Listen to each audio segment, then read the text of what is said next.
नमस्कार, नाशिकची गौरी या माझ्या यूट्यूब चॅनलमध्ये तुमच्या सगळ्यांचं खूप खूप मनापासून स्वागत. चला सगळ्यांना शुभ सकाळ.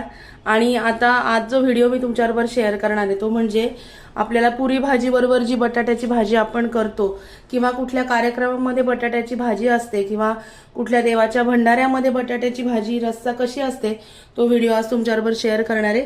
त्याच्यासाठी 2 चमचे तूप मी याच्यामध्ये घेतलेला आहे आणि तुपामध्ये ही भाजी करायची आपल्याला. आचारी पद्धतीने आपण ही भाजी करणार आहोत आणि आज होळी आहे त्याच्यामुळे तुम्हाला सगळ्यांना माझ्याकडून आणि माझ्या परिवाराकडून होळीच्या खूप खूप शुभेच्छा. होळीच्या दिवशी पुरी भाजी किंवा पुरणपोळी असाच कुठे कुठे बेत असतो, तर आज म्हटलं ही भाजी करूया अगदी सोप्या पद्धतीने. तर 2 चमचे चांगलं गावठी तूप मी याच्यामध्ये घातलेलं आहे. तर रेग्युलर आपण फोडणी करतो तशी पण अगदी सोप्या पद्धतीने ही भाजी कशी करायची आणि आचारी पद्धतीने कशी करायची ते दाखवते. कारण जी भाजी भंडाऱ्यामध्ये असते देवाच्या किंवा कार्यालयामध्ये करतात तशी भाजी घरी होत नाही असं वाटतं, पण नाही, तशी भाजी ह्या पद्धतीने केली तर तुम्ही घरी सुद्धा करू शकता.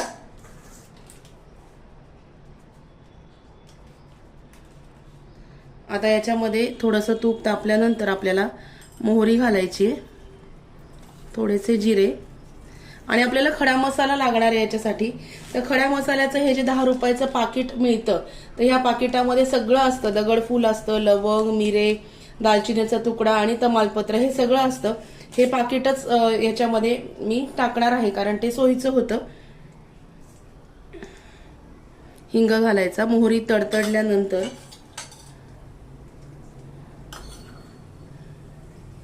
हिंग, थोडीशी हळद, एकदम सोपी पद्धत आहे.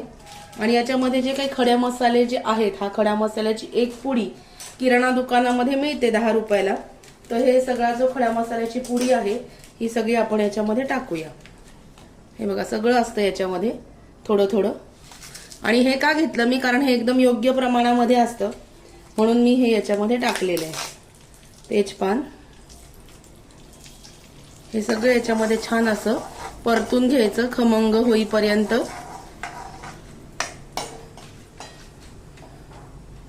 अशा पद्धतीने जर तुम्ही भाजी केली तर आचारी स्टाईल म्हणजे आचारी लोक जशी खूप जास्त मोठ्या प्रमाणात भाजी करतात तशी भाजी अशा पद्धतीने केली तर लागते सेम, काहीच फरक नाही. कारण मी बघितलंय 1-2 ठिकाणी ते लोक ह्याच पद्धतीने भाजी करत असतात. आता हे छान मसाले परतले गेलेत. आता याच्यामध्ये आपल्याला टोमॅटोची प्युरी घालायची. हे बघा ही 3 टोमॅटोची प्युरी मी याच्यामध्ये घालते. गॅस बारीक करायचा आणि मग ही घालायची.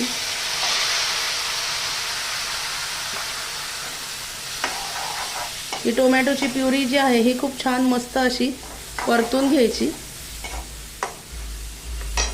मीडियम गॅस करून. कारण यावर्षी काय झालंय, माझे सासरे एक्सपायर्ड झाल्यामुळे मी घरामध्ये पुरणपोळी केली नाही, ते बरोबर वाटत नाही म्हणून पुरणपोळी काही यावर्षी केली नाही. म्हटलं साधी देवाला नैवेद्यापुरती खीर करायची आणि ही भाजी आणि पोळ्या असं साधाच स्वयंपाक मी केलेला आहे त्याच्यामुळे. कारण घरामध्ये असं झाल्यामुळे आपल्या मनाला ते योग्य वाटत नाही.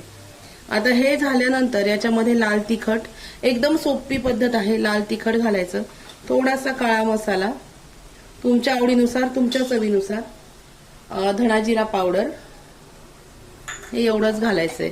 आणि हे छान मस्तपैकी तेल सुटेपर्यंत हा टोमॅटो अगदी छान मऊसूत होईपर्यंत परतून घ्यायचा. आणि मग बटाटे आपण याच्यामध्ये जे उकडलेले बटाटे आहेत हे छान असे फोडी करून घेतलेत मी. हाताने कुस्करून टाकले तरी सुद्धा चालतात पण मी फोडी करून घेतलेले आहेत. हे बघा हे छान टोमॅटो परतून घ्यायचा.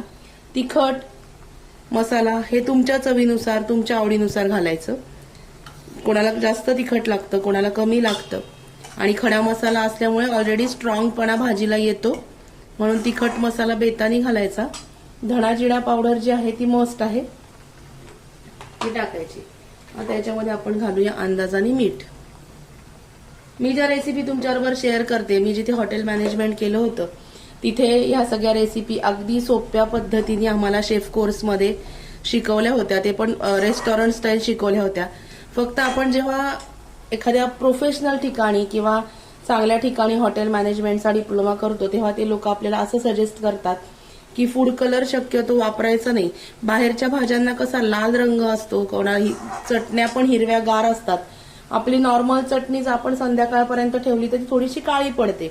हे लोक फूड कलर वापरतात, पण फूड कलर वापरायचा नाही. कधीतरी ठीक आहे, नेहमी नेहमी नाही वापरायचा. हे बघा, मस्त हा टोमॅटो छान परतून घ्यायचा. गुळ घालायचा असेल तर तुम्ही गुळ घालू शकता. मी तुम्हाला मागेच सांगितलं आमच्याकडे थोडासा भाज्यांमध्ये गुळ लागतो. नसेल तुम्हाला आवडत तर तुम्ही स्किप केला तरी सुद्धा चालेल. हे बघा,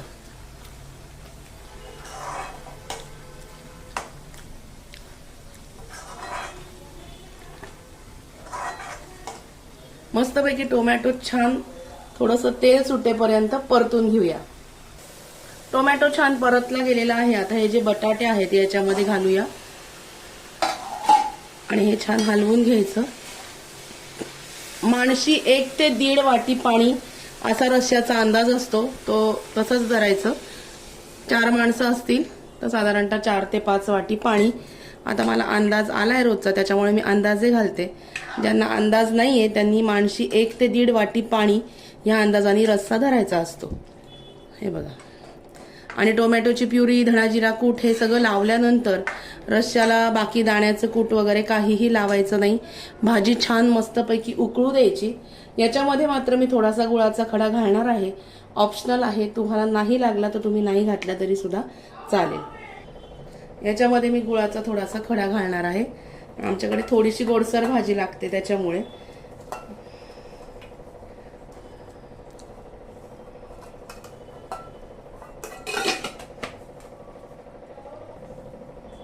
भाजी मस्त हलवून घ्यायची. तुम्ही भाजी पुरी बरोबर पण खाऊ शकता, पोळी बरोबर पण खाऊ शकता. अशी भाजी आचारी पद्धतीने करतात. फक्त आज मी बटाट्याच्या फोडी केल्यात. त्या ज्या बटाट्याच्या फोडी असतात तो बटाटा उकडलेला हातानेच कुस्करून टाकलेला असतो, तर तसं नाही केलं मी. फोडी केलेल्या आहेत, हाताने कुस्करून टाकलं तरी पण चालतो. आता भाजीला मस्तपैकी एक उकळी येऊ द्या आणि मग मी बोलते तुमच्याशी परत. हे बघा, मस्तपैकी भाजी आपली तयार आहे. मस्त छान उकळी आलेली आहे. आणि शेजारी मी खिरीसाठी दूध ठेवले, कारण यावेळेस आमच्याकडे एकदम साधी होळी करायची आहे त्याच्यामुळे. तर हे बघा, अशी भाजी तयार आहे. कसा वाटला आजचा व्हिडिओ ते मला नक्की कळवा. व्हिडिओ आवडला असेल तर व्हिडिओला लाईक करा, शेअर करा, सबस्क्राईब करा. भेटूया अशाच नवीन व्हिडिओमध्ये नवीन विषयावर उद्याला. तोपर्यंत स्वतःची काळजी घ्या. परत एकदा तुम्हाला माझ्याकडून आणि माझ्या परिवाराकडून होळीच्या खूप खूप शुभेच्छा. Bye bye, take care.